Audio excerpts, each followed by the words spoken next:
Have you ever found yourself struggling to do things that adults should easily know how to do? From submitting your taxes to asking for a raise to changing a tire. In a world that's changing so fast, many of us don't feel equipped to handle the basics, which leads us to overwhelming life like you never have control with little clarity and confidence in yourself. A head full of impractical knowledge that you can access via Google at any moment and an overwhelming amount of things you should learn to fix. Today, we're going to fix that. I'm breaking down the top 10 life-changing skills we should have learned in school. If you've ever felt unprepared for the real world, then this video is for you. And trust me, these tips could save you time, money, and a whole lot of stress and give you some clarity on what to focus on. So firstly, why doesn't school just teach us this stuff in the first place? Well, put simply, it's an outdated system designed back in the early 1900s, and the effort required to update the entire education system would be enormous. It prioritizes memorization skills over practical application and critical thinking, and in a world with internet and smartphones, memorization is suddenly less valuable and problem solving and application are what really matter.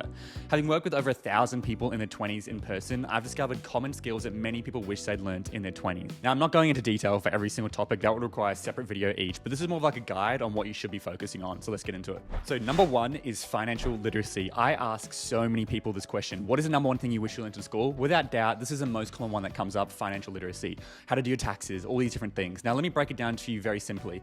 Learning financial literacy is super important because no matter what you do in your life, you need to have your money sorted. Whether you're into finance or not, you just need to have your budgeting basics. You need to understand compounding interest and understanding that at your age, if you're in your early 20s or even your late 20s, the biggest thing you have is time. You can leverage your time, and by getting financially literate at an early age could literally save you hundreds of thousands of dollars over the next 10, 20, 30, 40, 50 years. One of the things so many people still don't know how to do the taxes. Now, doing taxes is actually quite simple depending where you live, but it's very overwhelming and very confusing for a lot of people. So understand how to do your taxes in your country so that you can get that nailed and just move on with your life. Another thing is navigating loans like car loans and credit cards and understanding that a car loan is a huge trap if you're young because it puts you into debt and you have to pay this thing off for ages and ages and ages. The average car loan, if it's like $25,000, you're usually paying about $34,000 once you've paid off that loan in 5 years or however long it is. And so be very careful of that. Credit cards also sound amazing, but keep in mind credit cards make money because people don't pay on time, which means you pay fees. And understand whenever you're making a financial decision, never just jump into it. Do a little bit of research so you can just comprehend what you're getting into. Now, quick crash course on money. There are 5 core elements that I recommend you learning. Number 1 is your money mindset. Understanding your relationship with money, why you have beliefs around money. Do you resent rich people because you haven't had money growing up? What are your beliefs and thoughts around money? Number 2 is education. Start reading books, listen to podcasts, and just get educated when it comes to money. Number 3 is set up a savings automation. What I mean by this is when you're putting money aside for savings, do it automatically. Don't trust yourself because you're probably not going to do it. So set up an automation in your bank account so you're putting a percentage away every single time you get paid without having to think about it. Number 4 is once you've got that money in your savings, you want to invest it into assets such as a property or the stock market, or maybe investing into a business like starting your own company. They're 3 core assets. There's crypto and all these other things as well, but they're the 3 ones you kind of focus on. And number 5 is time. Understanding that this is going to take time to build wealth. And at your age, you can start now and save potentially tens, hundreds of thousands of dollars over the next 10, 20, 30, 40, 50 years. So the second thing is mental health and wellness. Now, obviously this is a hot topic for young people because mental health is at an all-time high, but this is really important to understand in a world of social media and chaos that's going on is learning to regulate and manage your own mental health. This could mean recognizing signs of stress, anxiety, and depression and managing that in your body and understanding how that feels and your physiological reaction to that. Something I've found beneficial in my life is like breath work and learning just to breathe and slow down your body, or even going for a walk. Studies have shown that going for a 15-minute walk in nature every single day has the same benefits as taking an antidepressant. A big part of this will be managing addiction. Addiction is a huge topic for young people. I think most of us are addicted to our phones, it's probably fair to say. If you're spending 2, 3, 4, 5 hours on your phone, that's an addiction. But of course, there's a lot of other addictions out there that are happening, and understanding when you start to feel that coming on and recognizing that. Another big part is actually seeking help and knowing when to reach out to people, whether that's a qualified professional or just reaching out to a mate or a friend or a parent or something like that. Another big thing when it comes to mental health is, of course, your diet and what you're eating and exercising. This is fundamental if you want to have a clear mind, is have a clear body. Look after yourself, eat well, exercise, and that's going to help you manage your mental health a lot easier. Now, the third one is basic life skills. What I mean by that is like just basic skills that don't need a whole topic on their own, but cooking. Just how to cook some basic meals and how to cook some easy meals so that you can actually save money and meal prep and eat healthier. Or even like how to change a tire. How to change a tire so if you get stuck, you know how to change a tire, or check your oil, or basic car maintenance. Doing the laundry, understanding your clothing care and how to look your best. And even little things like doing stuff around the house, changing a battery or changing a light bulb. Little stuff like that that don't need a whole topic, but just worth mentioning. The fourth one is a big one. It's probably one of my favorite ones, is communication. This is one of the most important skills if you're a young person, because a lot of us cannot effectively communicate. This is an example I love where it says, if you're a 10 out of 10 communicator, but you're a 2 out of 10 technically, so you're 2 out of 10 at your job, you're going to get very far in life because you're able to communicate effectively your worth. But if you're a 10 out of 10 technically, but a 2 out of 10 communicator, you're not going to get very far, even though you're really good at what you do and you could be one of the best there is. But if you can't communicate yourself effectively, it doesn't matter. And so learning how to public speak. Public speaking doesn't mean you're on stage in front of everyone, engaging an audience. Public speaking means just talking to someone. If you're in a job interview, how are you reflecting yourself? How do you look? How do you sound? Do you come across confident?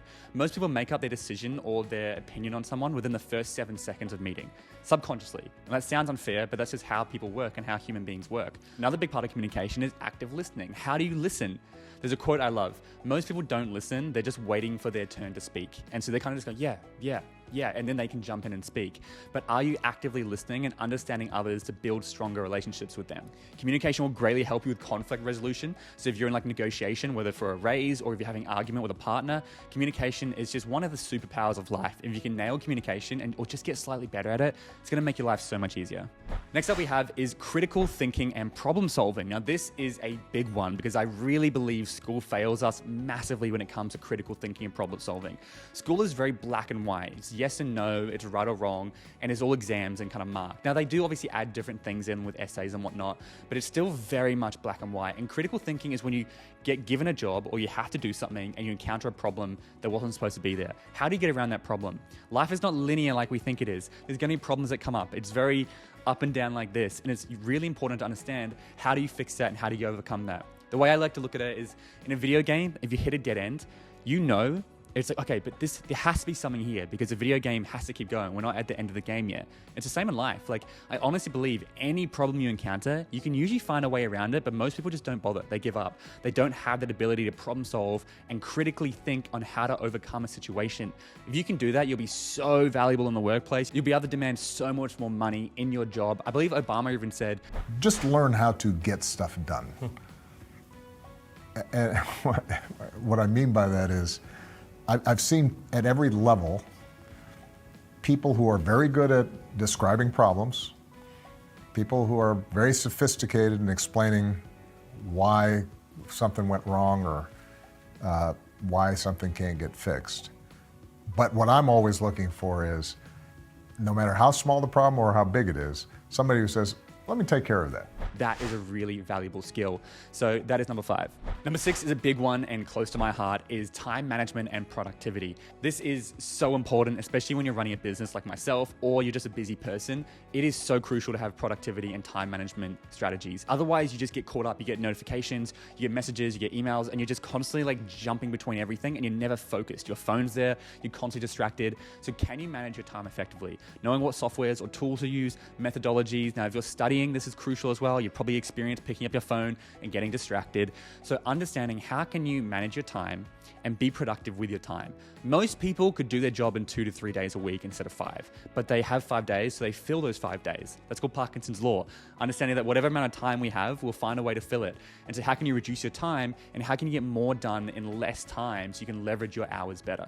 The second one is emotional intelligence. Now this is understanding and managing your emotions can greatly improve your relationships and personal success. Recognizing your emotions and how you're feeling in the moment is super important. Most people just live life just without even recognizing it. But if you can consciously become aware, it's like, what's going on in my body right now? This thing has just happened. Why am I feeling this way? Why do I have so much anger? Why do I feel stressed? What is going on? Can you emotionally regulate yourself?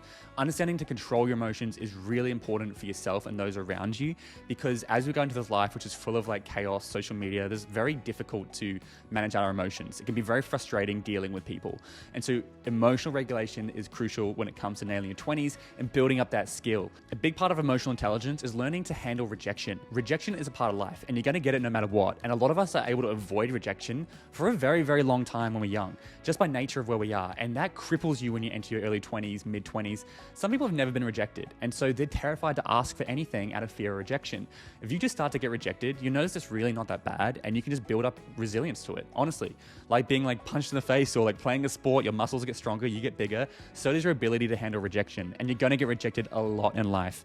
Everyone gets rejected. Anyone you admire has been rejected many, many times to get to where they are. So if you can't handle getting rejected, I'd be very worried, and that's a skill you want to build. The 8th one is important, and that is career preparation. Schools do not prepare us adequately for the job market. Most teachers have no idea what the job market is. They've gone from high school to uni to teaching. They don't really understand what the world is like out there, outside of the education system. It's not their fault, but they often have a textbook. You open up a textbook, it's like, I want to be this. That's not how the world works anymore. There's so many different opportunities to create your own jobs, but also jobs are changing. Like AI is definitely throwing a spanner in the works into what do you want to do with your life? And so understanding what do you want, getting massive clarity around your vision, your goals, who do you want to be, and are you choosing a job based on what you want to do or based on what your parents want to do or based on what other people want you to do? Are you choosing a job based on what society wants you to do because you want status? You want to be a doctor or a lawyer or an engineer because you want to have high status and they're high paying jobs with lots of respect, but will it make you happy? For a lot of people, yes. For some people, no. Everyone's different. Don't jump into a career. This is one of the biggest decisions of your life, so don't take it lightly. Take your time. If it takes you 3 years to figure it out, that's fine. So many people I know are like 28, 29, 35, 40, and they still don't know what they're doing in their life.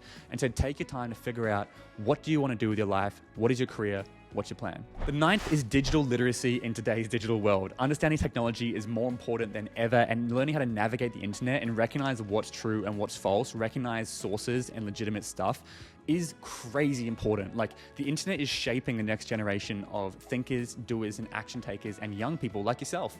And that can be really good or really bad depending which pipeline they go down. And so learning to understand the internet, learning how to manage those things is really important for young people. And the 10th, and the final one of this series is probably the most important that I recommend all of us do, and you have to be doing in your 20s, and that is find healthy relationships. That's romantic relationships with a partner or friends. More importantly, platonic, family. All relationships of type. Building a strong foundation of friendships will change your life. If you don't have a strong foundations of friendship, honestly, all this stuff is important, but I would say this is the number one thing. A community of people, or even just 2-3 amazing friends that are 10 out of 10 friends that lift you up and are making you feel amazing as opposed to pulling you down, or just being there. I always say like a 6 out of 10 friend is dangerous because they're not bad, but they're not great, and we just get stuck with these 6 out of 10 friend people for a very long time. So be careful of that. Looking for quality friends is going to take a long time. It takes work. I'll be honest. This isn't easy. It doesn't happen like in the sitcoms where you just happen to meet each other and you always hang out. Life is busy. People have to pay rent. They have a lot of things to do. It's difficult to live in the modern world in some degrees. And so building relationships and friendships, it might cost you money and time. You might have to travel. You might have to invest in yourself. You might have to go to communities. You might have to join different things to meet the people that you want. My ultimate hack is basically find a hobby you're interested in, find a community around that hobby, and then establish regular meetups with that hobby. And so if you're into books, find a community of books, weekly book club. If you're into health, find a health community or like a running community, and they might do a fortnightly run club, whatever it is. For myself, I run a personal development community. So we have people who are interested in growth and personal development and creating like really amazing friendships. Driven Young, that's my company. And then we establish all of the meetups for you by doing monthly meetups for 12 months and workshops and all that stuff. Otherwise, that is it for this series. Let me know what you think was the best one. Let me know if I missed anything, because I think I probably missed heaps, but there's a lot to cover there. Each of those is an individual video. And it's worth noting that school does cover some of this, but I just think not much. The opportunity cost of learning Pythagoras' theorem and all of these like really specific things that we never really used when it comes to biology and all these different areas. Look, they're fine to learn. It's good to learn these things. It's not like it's bad. It's at the cost of learning something else though. That's what opportunity cost means. What could we be doing instead of this? So instead of biology or instead of like specific math, we could be doing emotional intelligence or financial literacy. Otherwise, if you are interested to rank yourself on where you sit in these 10 things, I have a quiz that breaks it down into 5 categories, which covers these 10 ideas. It'll take you less than 3 minutes to do. You can fill out a bunch of questions and it'll give you a report and a score based on what you got, so you can see how you can improve and which areas you're crushing it in, which areas you need to improve in. Otherwise, stay young, stay driven. We'll see you in the next video.